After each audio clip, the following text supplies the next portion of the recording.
आज हमारा कौन सा क्लास का लेक्चर 2 है और हमारा टॉपिक चल रहा है प्लेइंग विद नंबर्स। आज हम डिविजिबिलिटी टेस्ट ऑफ 5, 6, 7, 9, 10 एंड 11 समझेंगे। देन आफ्टर हम समझेंगे कि what is difference between factor and multiple. उसके बाद हम प्राइम फैक्टराइजेशन मेथड से एलसीएम एंड एचसीएफ निकालना सीखेंगे। Then after long division method से HCF and common division method से एलसीएम निकालना सीखेंगे। तो चलिए स्टार्ट करते हैं। तो सबसे पहले हम करेंगे डिविजिबिलिटी टेस्ट ऑफ 5। डिविजिबिलिटी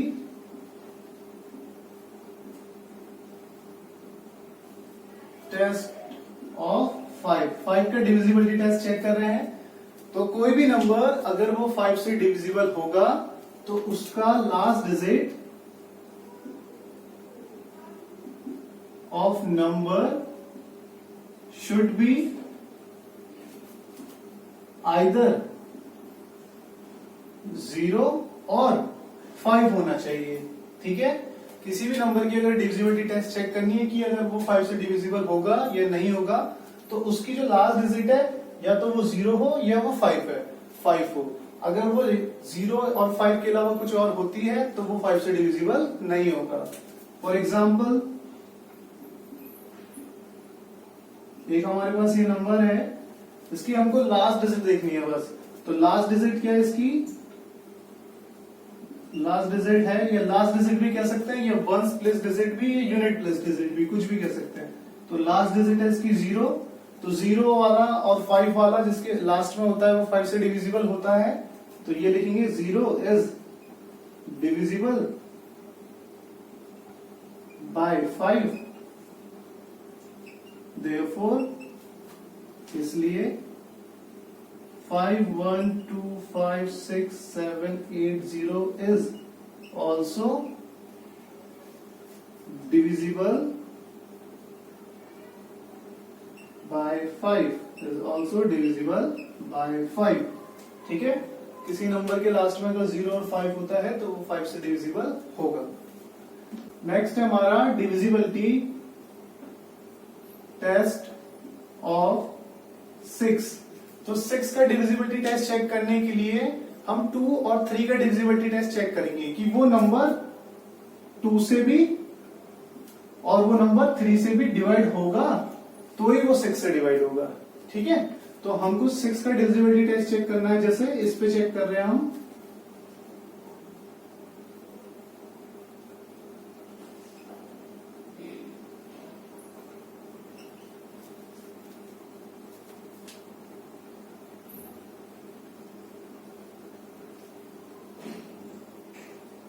जैसे ये हमारा नंबर है, इस पे हम 6 का डिविजिबिलिटी टेस्ट चेक कर रहे हैं। तो पहले देखेंगे कि क्या ये 2 से और 3 से डिविजिबल है या नहीं है। अगर ये 2 से भी हो जाए डिविजिबल और 3 से भी डिविजिबल हो जाए तो ये 6 से डिविजिबल होगा। तो सबसे पहले 2 से चेक कर रहे हैं। लास्ट डिजिट देखनी होती है 2 से चेक करने के लिए। तो लास्ट डिजिट क्या है? 2 है। तो यहां पे लिख लेंगे पहले डिविजिबिलिटी टेस्ट ऑफ 2। ठीक है, तो सबसे पहले 2 से चेक करें तो इसकी लास्ट डिजिट 2 है। तो 2 इज डिविजिबल बाय 2। तो 2 तो 2 से डिविजिबल होता है। ठीक है, तो यहां लिखेंगे देयरफॉर, इसलिए 2, 1, 4, 2, 1, 1, 2, 3, 2 is also divisible by 2, is also divisible by 2। ठीक, तो 2 से तो हो गया। नेक्स्ट चेक करेंगे हम इसमें 3 से। तो डिविजिबिलिटी टेस्ट ऑफ 3। तो 3 का डिविजिबिलिटी टेस्ट चेक करने के लिए क्या करना होता है? सम ऑफ डिजिट्स। तो सम ऑफ इट्स डिजिट। ठीक है, इसकी डिजिट का सम करना है। तो 2 + 1 + 4 + 2 + 1 + 1 + 2 + 3 + 2। तो ये कितना हो गया? 2, 1, 3, 3, 4, 7, 7, 2, 9, 9 और 2 11, 11, 2, 13, 13 और 3 16 एंड 16 and 2 18। तो ये हो गया हमारा 18। और 18 किससे डिवाइड होता है? 3 से हो जाता है। तो यहां लिखेंगे 18 is divisible 18 is divisible by 3, therefore इसलिए 214211232 is also divisible by 3, is also divisible by 3। तो ये पूरा नंबर भी 3 से डिविजिबल होगा। अभी यहाँ पे 2 से भी डिवाइड है, डिविजिबल है, और 3 से भी डिविजिबल है, इसलिए ये 6 से भी डिविजिबल हो जाएगा। तो बस स्टेटमेंट में यहाँ पे लिख देंगे 214211232 is divisible by 2 and 3, therefore इसलिए therefore it is also divisible by 6। तो ये 6 से भी डिविजिबल होगा। इन केस ये 2 से तो डिविजिबल हो जाता पर 3 से नहीं होता, तो फिर हम यहां लिखते हैं कि 21421122232 is divisible by 2 but not by 3, therefore it is not divisible by 6। ठीक है, अगर किसी भी एक से डिविजिबल नहीं होता तो वो 6 से भी डिविजिबल नहीं होगा। ठीक, नेक्स्ट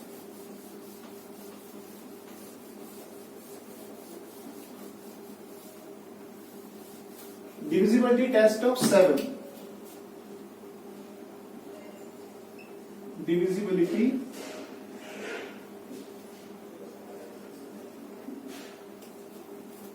टेस्ट ऑफ 7। तो 7 का डिविजिबिलिटी टेस्ट चेक कर रहे हैं हम।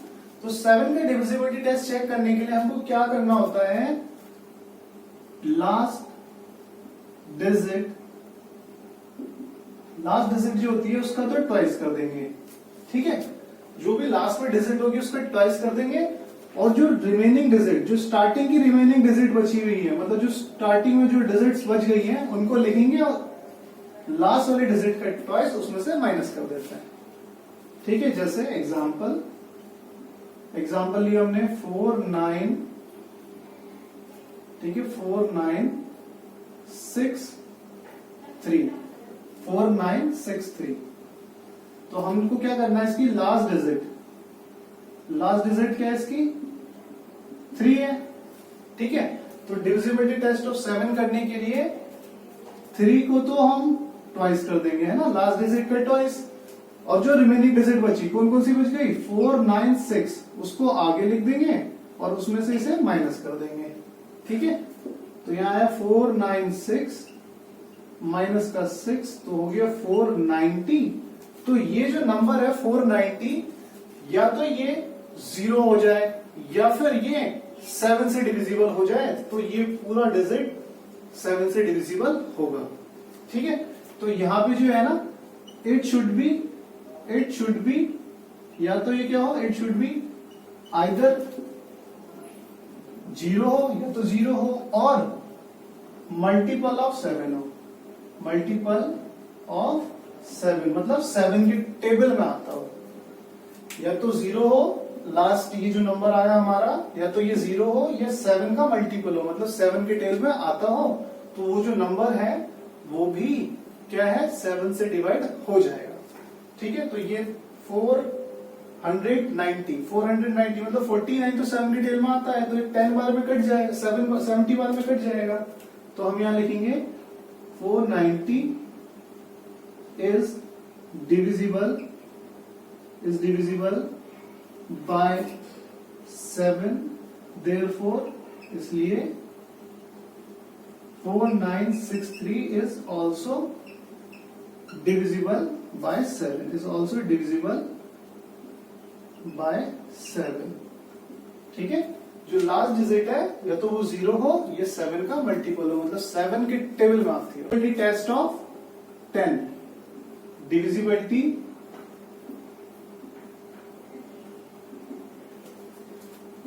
Test of 10। तो कोई भी नंबर 10 से डिवाइड होगा या नहीं होगा, तो उसके लिए हम क्या करते हैं, उसकी लास्ट डिजिट देखते हैं। तो उसकी लास्ट डिजिट शुड बी 0। अगर लास्ट डिजिट 0 है तो 101% वो 10 से डिवाइड हो जाएगा। एग्जाम्पल, चाहे वो नंबर कितना भी बड़ा हो, ठीक है, उसकी हमको लास्ट डिजिट देखनी है। तो यहां देखेंगे इसकी लास्ट डिजिट, तो लास्ट डिजिट भी कहते हैं इसको, यूनिट प्लेस डिजिट भी कहते हैं और वंस डिजिट भी कहते हैं। तो लास्ट डिजिट है 0, तो 0 is divisible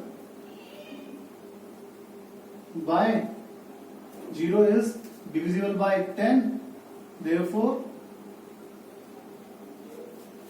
29098,530 is also divisible by 10। ठीक है, तो 10 का डिविजिबिलिटी टेस्ट चेक करने के लिए हमको उसकी लास्ट डिजिट देखनी है। ठीक, अगर लास्ट डिजिट 0 है तो नंबर 10 से डिवाइड हो जाएगा, अदरवाइज नहीं होगा। डिवाइड मतलब हम यहाँ पे बात कर रहे हैं पूरे डिवाइड की, ठीक है, पॉइंट की बात नहीं कर रहे। डिविजिबिलिटी टेस्ट ऑफ नेक्स्ट है हमारा 11 का डिविजिबिलिटी टेस्ट चेक कर रहे हैं। तो कोई एक नंबर लिखा हुआ है जैसे, तो 11 का डिविजिबिलिटी टेस्ट चेक करने के लिए बहुत सिंपल है कि हम क्या करेंगे, डिफरेंस निकाल देंगे। किसका डिफरेंस निकालेंगे, sum of digits in the odd place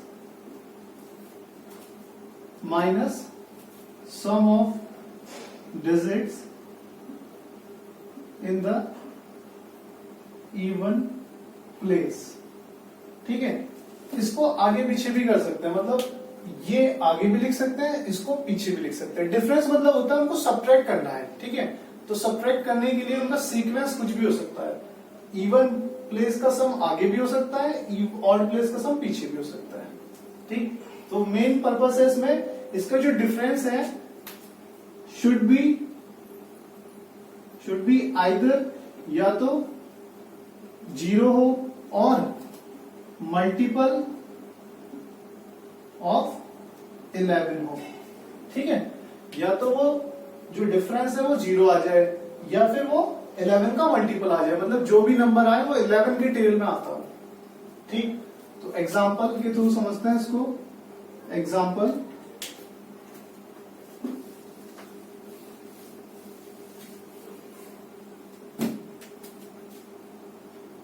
ले लिया हमने यहां पे 3 2 3 4 6 7।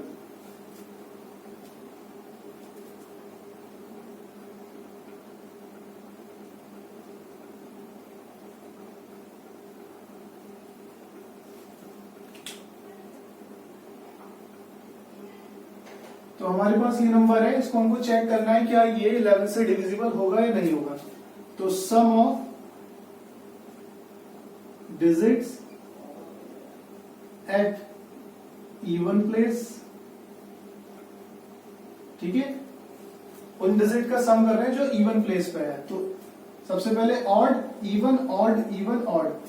ठीक है, इवन होती है जो 2 के टेल में आ जाए, मतलब जैसे 2 के टेल में कौन कौन सी डिजिट आती है, 2 4 6 8।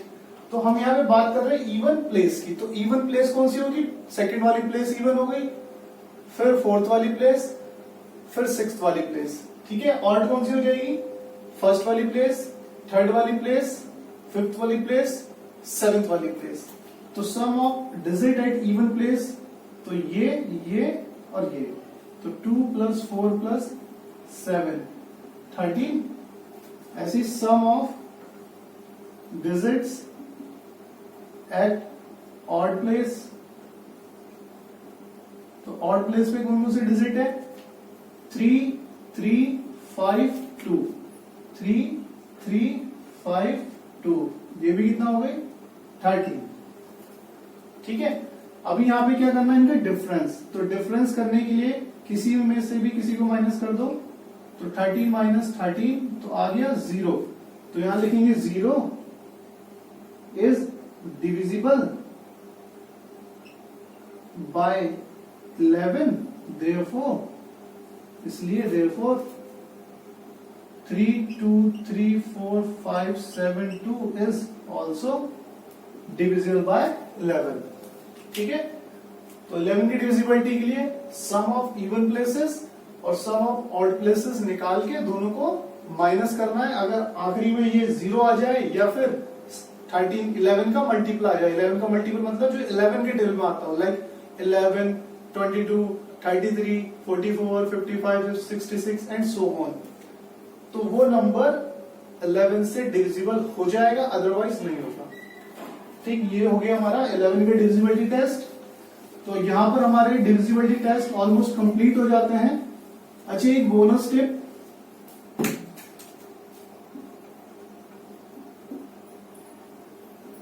अगर आपसे कोई पूछ ले डिविजिबिलिटी टेस्ट ऑफ 22, ठीक है, या इसकी जगह डिविजिबिलिटी टेस्ट ऑफ आपसे पूछ लिया जाता है 12, आप क्या करें?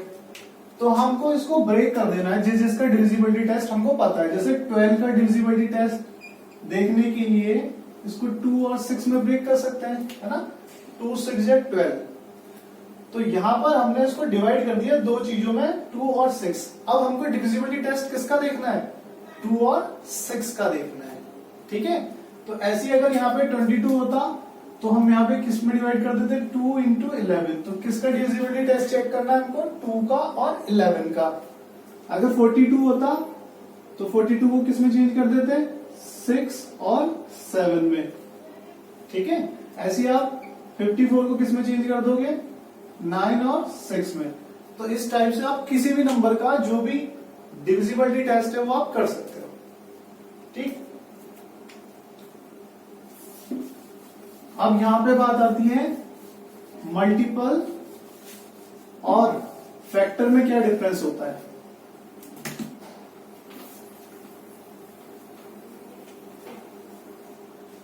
मल्टीपल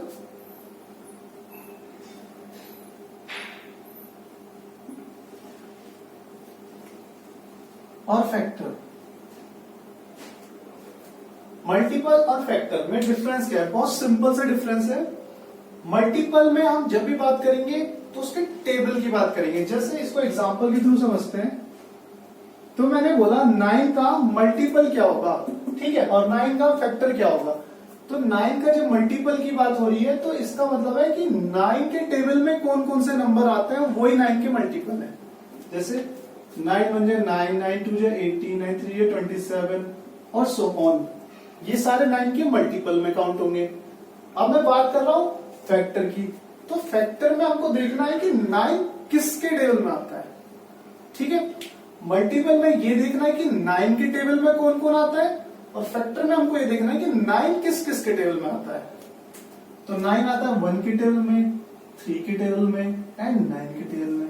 तो ये हो गए इसके फैक्टर और ये हो गए इसके मल्टीपल। तो होपफुली फैक्टर और मल्टीपल में आप सबको डिफरेंस पता चल गया होगा। नेक्स्ट हम करते हैं प्राइम फैक्टराइजेशन, ठीक है। हमारा टॉपिक है प्राइम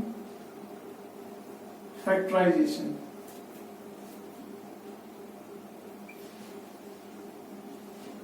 ठीक है, प्राइम फैक्टराइजेशन से हम एलसीएम और एचसीएफ निकालना सीखेंगे, ठीक है। एलसीएम मतलब लीस्ट कॉमन मल्टीपल और एचसीएफ मतलब हाईएस्ट कॉमन फैक्टर। तो कभी कभी तो ये हाईएस्ट कॉमन फैक्टर होता है, कभी कभी ग्रेटेस्ट कॉमन फैक्टर भी लिखा हुआ आ जाता है। तो ग्रेटेस्ट कॉमन फैक्टर, तो दोनों एक चीज है। Greatest common factor, highest common factor, ये लीस्ट, ये लोएस्ट कॉमन मल्टीपल भी लिखा हुआ जाता है। अभी हमने स्टडी किया था मल्टीपल और फैक्टर को। तो लीस्ट कॉमन मल्टीपल और हाईएस्ट कॉमन फैक्टर में क्या डिफरेंस है? जब भी हम बात करते हैं लीस्ट कॉमन मल्टीपल, तो हम जिस भी नंबर का प्राइम फैक्टराइजेशन से निकाल रहे हैं लीस्ट कॉमन मल्टीपल, इसका मतलब ये है कि वो नंबर जो है सबसे छोटे से छोटे किस नंबर से डिवाइड हो जाएगा।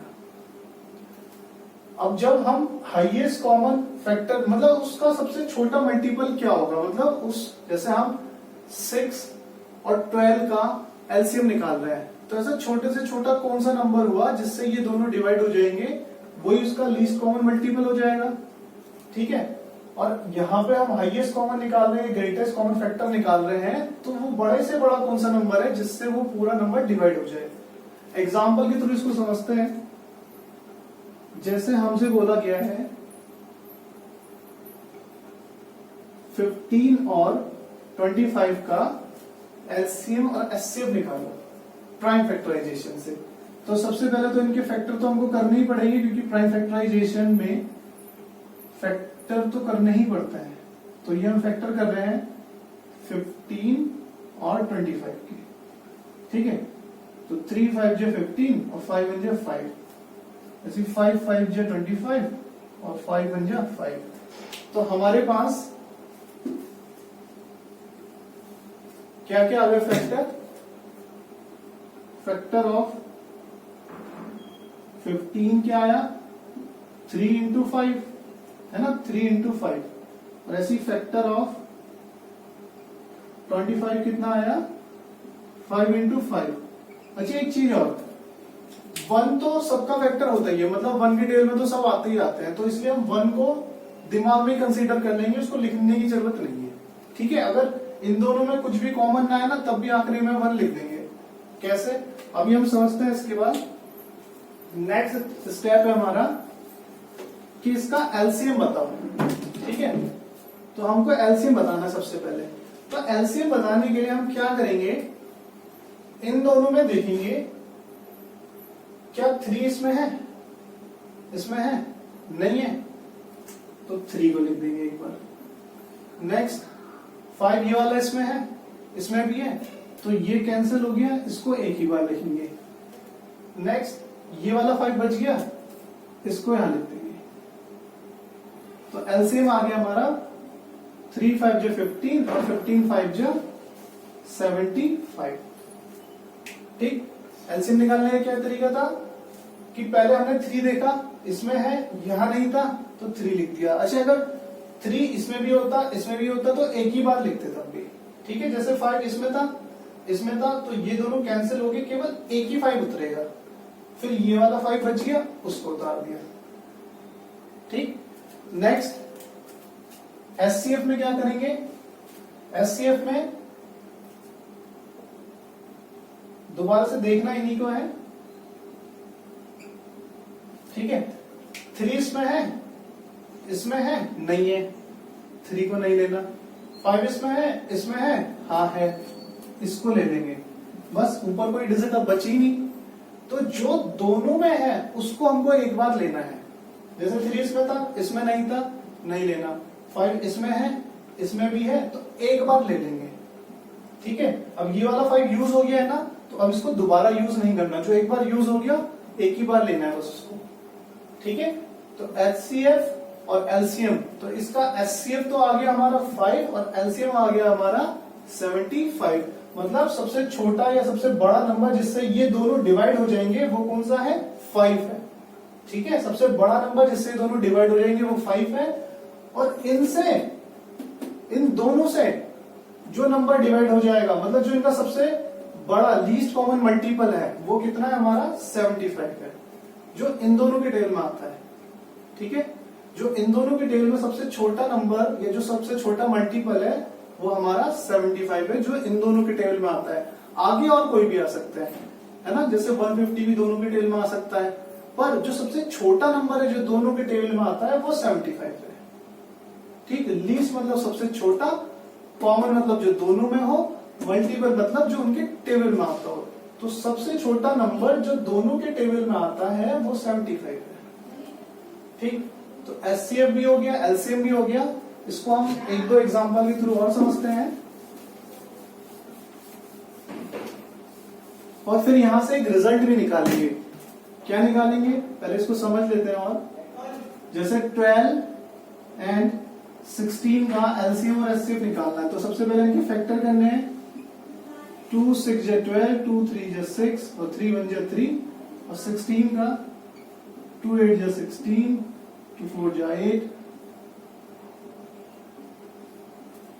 एक चीज और, इसका नाम प्राइम फैक्टराइजेशन है, तो हमको जो है नंबर लेने हैं, कोशिश ऐसी करनी है कि वो भी प्राइम नंबर्स हों। ठीक है, जैसे 16 4 से भी डिवाइड हो सकता था, पर मुझे यहाँ पे 4 नहीं लेना क्योंकि मैं प्राइम फैक्टराइजेशन कर रहा हूं। तो नंबर भी क्या लेना है, प्राइम लेना है, तो 2 एक प्राइम नंबर होता है। ठीक है, अगर आपने यहाँ पे बड़ा ले लिया तो फिर गलत हो जाएगा, आपको प्राइम नंबर्स लेना है। ठीक, अभी यहां लिखना है फैक्टर ऑफ 12, तो फैक्टर ऑफ 12 हो गया 2 इंटू 2 इंटू 3। फैक्टर ऑफ 16 हो गया 2 इंटू 2 इंटू 2 इंटू 2। अब एलसीएम और मैं एचसीएफ लिखूंगा इनका। ठीक है, तो एलसीएम निकालने के लिए सबसे पहले यहां देखते हैं 2 इसमें है, इसमें भी था, तो एक बार लिख देंगे। 2 इसमें भी है, इसमें भी है, तो एक बार लिख देंगे। 3 इसमें है, इसमें नहीं है, तो 3 भी लिख देंगे। अब ये जो 2 बच गए इनको भी लिख देंगे। ठीक है, पहले तो हम वो लिखेंगे जो कॉमन आ रहा है, जैसे इन दोनों में 2 था तो 2 लिख दिया एक बार, फिर इन दोनों में 2 था एक बार लिख दिया, फिर जो बच गए जैसे ये 3 बच गया और ये 2 बच गए उनको भी उतार देंगे। ठीक है, तो एलसीएम आ गया हमारा 2 2 जा 4, 4 3 जा 12, 12 2 जा 24 और 24 2 जा 48। मतलब 48 एक ऐसा छोटे से छोटा नंबर है जो इन दोनों के टेबल में आता है। ठीक, एचसीएफ में क्या करेंगे, पहले जो कॉमन है उनको देखते हैं। 2 और 2 एक बार लिख देंगे, 2 और 2 फिर लिख दिया अगेन। ठीक है, 2 और 2 एक बार लिख दिया, फिर ये वाला दोनों 2 लिख दिया, फिर 3 इसमें है, इसमें नहीं है, और ये दोनों 2 तो यूज हो चुके हैं, तो ये दोनों रह जाएंगे ऐसे। तो ये हमारा एचसीएफ है, मतलब हाईएस्ट कॉमन फैक्टर, मतलब सबसे बड़ा नंबर 4 है जिससे ये दोनों डिवाइड हो जाएंगे, है ना। 4 से बड़ा ऐसा कोई नंबर है ही नहीं जिससे ये दोनों डिवाइड हो। जैसे मैं 4 से इसको डिवाइड कर रहा हूँ, 4 3 जा 12, 4 4 जा 16, इससे ऊपर ऐसा कोई भी नंबर नहीं है जिससे ये दोनों डिवाइड हो जाए। तो हाईएस्ट कॉमन फैक्टर क्या है हमारा, 4 है, जिससे ये दोनों डिवाइड हो जाएंगे। और लोएस्ट कॉमन मल्टीपल हमारा 48 है, मतलब 48 एक ऐसा नंबर है कि अगर मैं इनका टेबल पढ़ूं, जैसे 12, 24, 36, 48, 16, 32, 48, 64। ठीक है, तो 48 एक ऐसा नंबर है जो इन दोनों के मल्टीपल में सबसे शुरू में आता है, सबसे छोटा मल्टीपल। ठीक है, अगर मैं इनका टेबल पढ़ूं तो ये 48 जो है इनके टेबल में स्टार्टिंग में आ जाए, शुरू में आ जाए, सबसे छोटा नंबर। आगे आने के लिए तो 96 भी आएगा और भी आएंगे नंबर, पर 48 सबसे छोटा नंबर है जो सबसे पहले आएगा। तो लीस्ट कॉमन मल्टीपल में हमको सबसे छोटे वाला ही लेना होता है, उसका निकालने का तरीका ये है। ठीक, होपफुली सबको समझ में आ गया हो प्राइम फैक्टराइजेशन मेथड। अब हम बात करते हैं एचसीएफ की लॉन्ग डिवीजन मेथड से। ठीक है, HCF by long division method, ये बहुत ही इंपॉर्टेंट मेथड है और इससे जो है एचसीएफ निकालना बहुत इजी होता है। ठीक है, इससे आप 10 नंबरों का, 5 नंबरों का, 6 नंबरों का एक साथ एचसीएफ निकाल सकते हैं। ठीक, फिलहाल तो हम 2 नंबरों के लिए लेंगे, जैसे 24 एंड 56। ठीक है, 24 और 56 का एचसीएफ निकालना है लॉन्ग डिवीजन से। तो सबसे पहले हमें नॉर्मली डिवाइड करना है इसको, बड़ा नंबर अंदर, छोटा नंबर बाहर। 24 2 जा 48, बचा कितना 8। ठीक है, अब जो ये बचा है, अब इससे जिससे पहले डिवाइड किया था ना उसको अंदर लिख देंगे। ठीक है, मतलब जो भी उनका रिमाइंडर आएगा, अब ये जो नंबर पहले बचा हुआ है, मतलब जिससे पहले डिवाइड किया था, अब उसको डिवाइड कर देंगे। तो 8 के टेबल में 23 आ गया 3 बार में। तो हमारा जो एचसीएफ है वो ये लास्ट नंबर जिससे हमने लास्ट में डिवाइड करके पूरा पूरा काट दिया वही है। तो एचसीएफ इक्वल्स टू 8। ठीक, एक एग्जांपल और लेते हैं थोड़ा लेंथी सा, जैसे 12 एंड 48 36, जैसे ये नंबर ले लिया हमने। ठीक है, तो इसको हम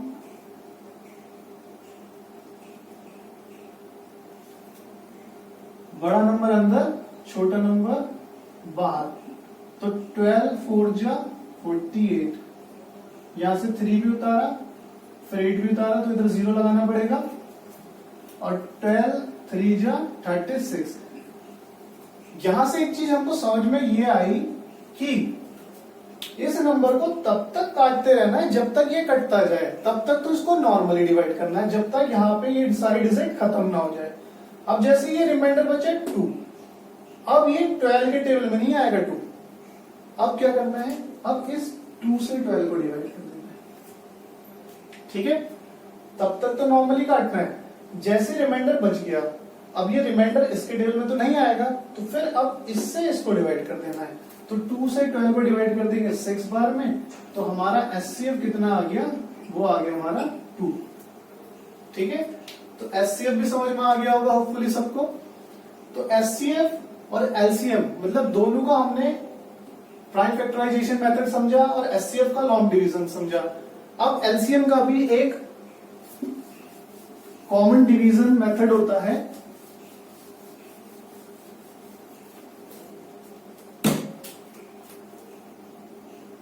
कॉमन